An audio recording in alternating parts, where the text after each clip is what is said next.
All right, ready to jump into another deep dive?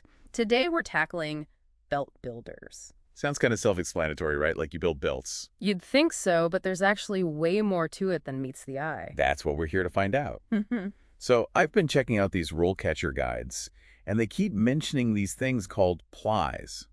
What are those? Okay, imagine like layers of really strong rubberized fabric, kind of similar to what you'd find in a tire, except, way bigger usually. Okay, so super heavy duty. Got it. And these belt builders are the ones putting these plies together. Yeah, they cut them, they bond them the whole 9 yards. It's pretty impressive, actually. They use these massive rollers to get everything to stick together, and then, get this, they stitch it all up too. Seriously. Right. With like industrial sewing machines. You got it. It's a wild combination of like brute force and real detailed work. And you know what else I found interesting? They measure every single finished belt, like down to the millimeter. Wow, that's dedication right there. So not just slapping some rubber together, huh? Yeah. But all this heavy-duty stuff has got to make for a pretty intense work environment. You can say that again. These guys make it clear it's loud, can be kind of dangerous. You're dealing with heavy machinery all day long. Definitely not for the faint of heart. And all that pressure to get those measurements perfect every time. Talk about high stakes. But I do have to say, learning about this automation thing has really caught my attention. It's changing the game, for sure. So we're talking computers, sensors, the whole shebang. Pretty much. It's not just about muscle anymore. You got to be tech savvy too.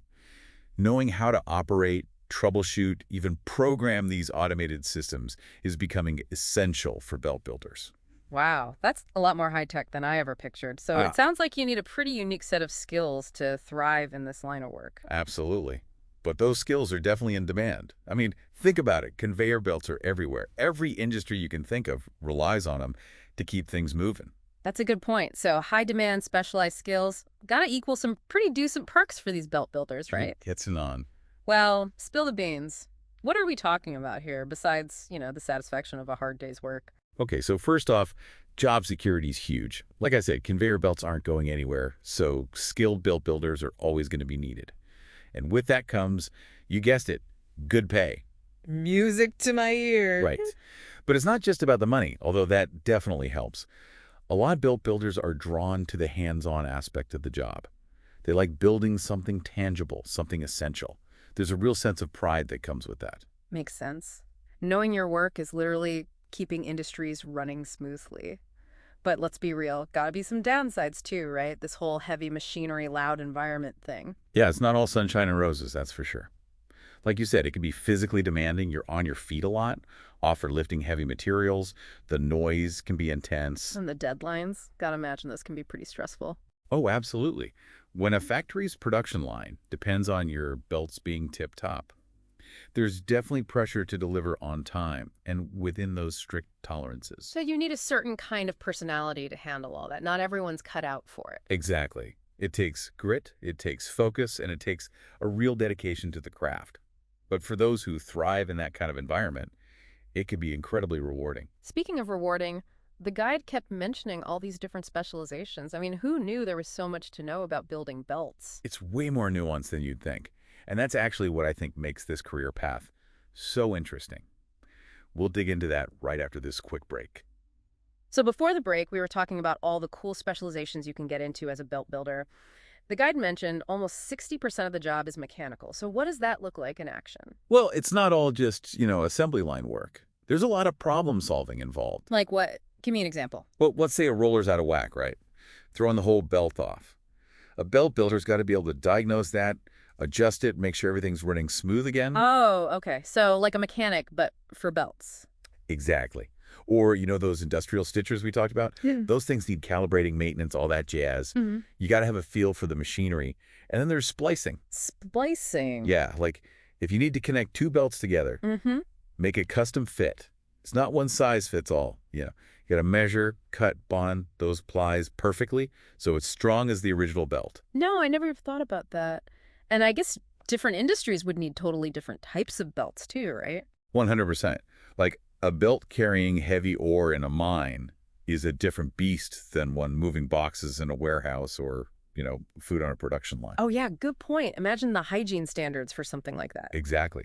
Food grade belts, they have to be made with specific materials, got to be easy to clean, all that. So you could specialize in that.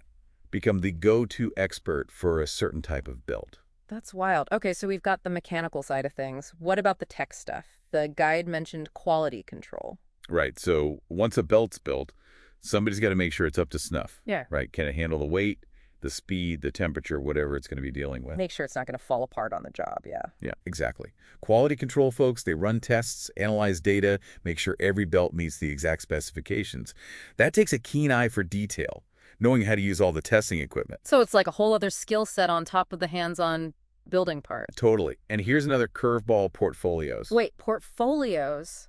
Like for artists, what would a belt builder put in a portfolio? Photos of their best belts. Pretty much.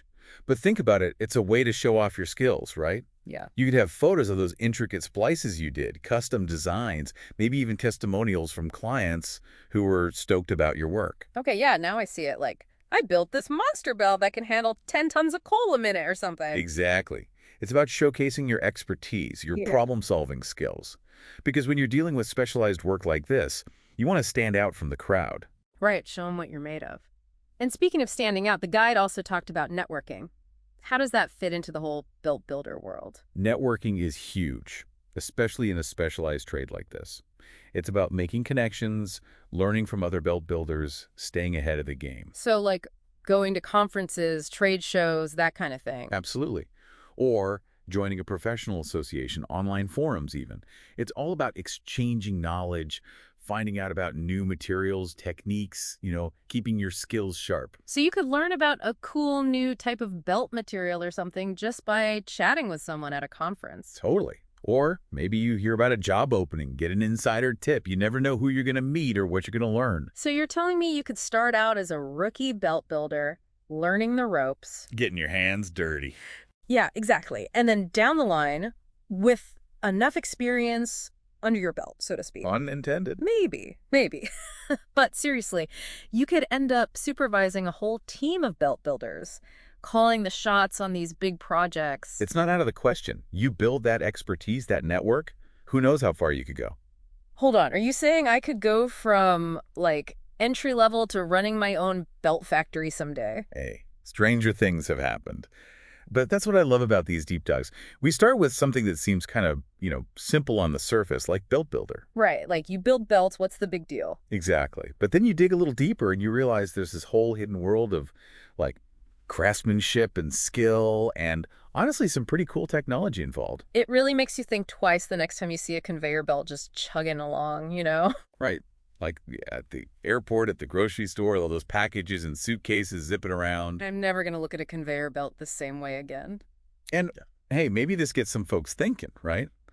Like, what other hidden careers are out there? What jobs sound kind of ordinary until you really peel back the layers? Totally. Don't judge a job by its title, right? Always worth digging a little deeper, seeing what skills you could learn, what kind of cool stuff you could be a part of. Exactly. Who knows? Maybe there's a belt builder inside all of us just waiting to be unleashed. Well, that's all the time we have for today's deep dive. Huge thanks to our expert for belting out all that knowledge. And to everyone listening, keep those career curiosity gears turning. You never know what hidden gems you might discover out there in the working world.